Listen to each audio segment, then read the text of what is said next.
বিসমিল্লাহির রহমানির রহিম আলহামদুলিল্লাহি রাব্বিল আলামিন ওয়াসসালাতু ওয়াসসালামু আলা নবিয়িল কারীম আম্মা বা'দ। সম্মানিত শ্রোতামণ্ডলী, আজকে আমরা আলোচনা করব উলুমুল হাদিসের গুরুত্বপূর্ণ একটি পয়েন্ট, তা হলো আল হাদিসুল মাকতু'। অর্থাৎ আমরা পূর্বে বলেছি হাদিসের এই তিনটি প্রকারের মধ্যে হাদিসুল মারফু, হাদিসুল মাওকুফ, তারপর তৃতীয় নাম্বার হলো আল হাদিসুল মাকতু'। এই তিনটির নিসবতটা কেবল সনদ কেন্দ্রিক নয়, এই তিনটির নিসবত হলো মতন কেন্দ্রিক। অর্থাৎ আমরা খেয়াল করব কথাটা কোন পর্যায়ে কার দিকে সম্বোধন করে কথাটা বলা হচ্ছে, কার দিকে নিসবত করে কথাটা বলা হচ্ছে, সেই আলোকেই কথাটার হুকুম ধরা হবে। তো এই কথাটাই আজকে বলা হচ্ছে হাদিসের তৃতীয় নম্বর যে প্রকার, নিসবতের দিক থেকে যে হাদিসের প্রকার, সেটার তৃতীয় নম্বর প্রকার হলো আল হাদিসুল মাকতু'। তো হাদিসুল মাকতু' কাকে বলে? সর্বপ্রথম আসি মাকতু', এটি হলো মাকাতিউ এর বহুবচন। এই মাকতু'র পরিচয় দেওয়ার আগে আমরা এখানে দুজন ইমামের দুটি বিপরীতমুখী দুটি মতকে আমরা উল্লেখ করব, তারপরে দুইটাকে সমন্বয় করে আমরা একটা পরিভাষা কায়েম করব। তো ইমাম ইবনে সালাহ রাহিমাহুল্লাহ বলেছেন যে ইবারাতু শাফিঈ ও আবুল কাসিম আত-তাবরানী, অর্থাৎ ইমাম তাবরানী রহমতুল্লাহ আলাইহি এবং ইমাম শাফি রহমতুল্লাহ আলাইহি তাদের ইবারতের মধ্যে এই কথাটা পাওয়া গিয়েছিল যে আল হাদিসুল মাকতু' হিয়া আল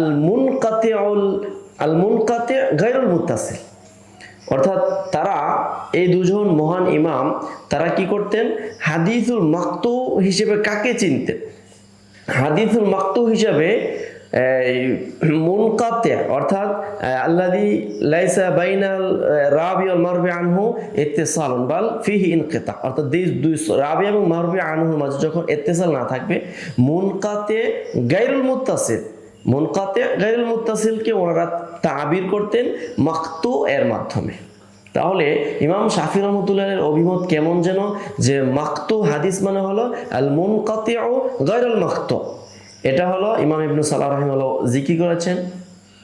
তারপরে খতিব আবু বকর হাফেজ আল বাগদাদি রাহিমাহুল্লাহ তার একটি উক্তি উল্লেখ করেছেন।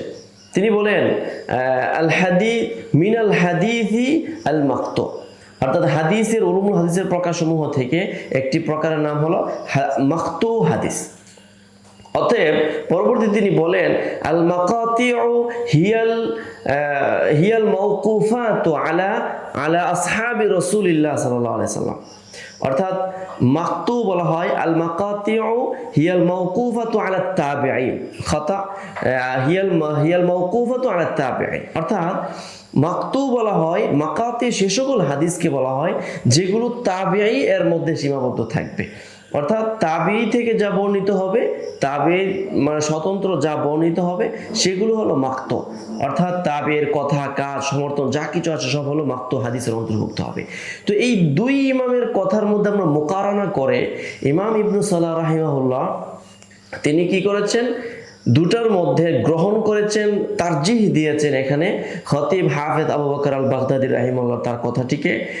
তাই ইমাম ইবনে সালাহ রাহিমাহুল্লাহ তিনি স্বয়ং সিদ্ধান্তে উপনীত হয়ে এই কথাটা বলেছেন আল মাকতু' হুয়া মা জাআ আনিত তাবিঈনা, হুয়া মা জাআ আনিত তাবিঈনা মিন আকওয়ালিহিম ওয়া আফআলিহিম। অর্থাৎ তাবিঈদের থেকে যে সমস্ত কথাবার্তা, কার্যকলাপ বর্ণিত হয় সেগুলোই মূলত মাকতু' হাদিস। তো এখানে একটি কথা আমরা বলে রাখি, তা হলো ইমাম ইবনে সালাহ রাহিমাহুল্লাহ এই জায়গাতে তাকরিরুত তাবিঈনকে কি করেন নাই? জিকির করেন নাই।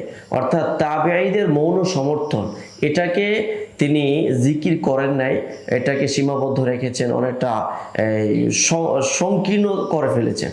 কিন্তু পরবর্তী আমরা যখন আলোচনা করব এর শাখা আলোচনার মধ্যে সেখানে দেখা যাচ্ছে ইমাম ইবনে সালাহ রাহিমাহুল্লাহ সেটাকে আবার প্রমাণ করেছেন। তাহলে আমরা সেই আলোকে বলতে পারি যে হুয়া মা জাআ আল হাদিসুল মাকতু' হুয়া মা জাআ আনিত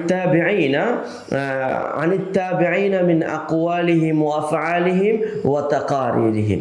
তাহলে আজকে আমরা জানতে পারলাম হাদিসুল মাকতু' এর পরিচয়।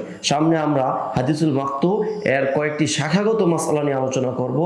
আজ এই পর্যন্তই। আসসালামু আলাইকুম ওয়া রাহমাতুল্লাহি ওয়া বারাকাতুহু।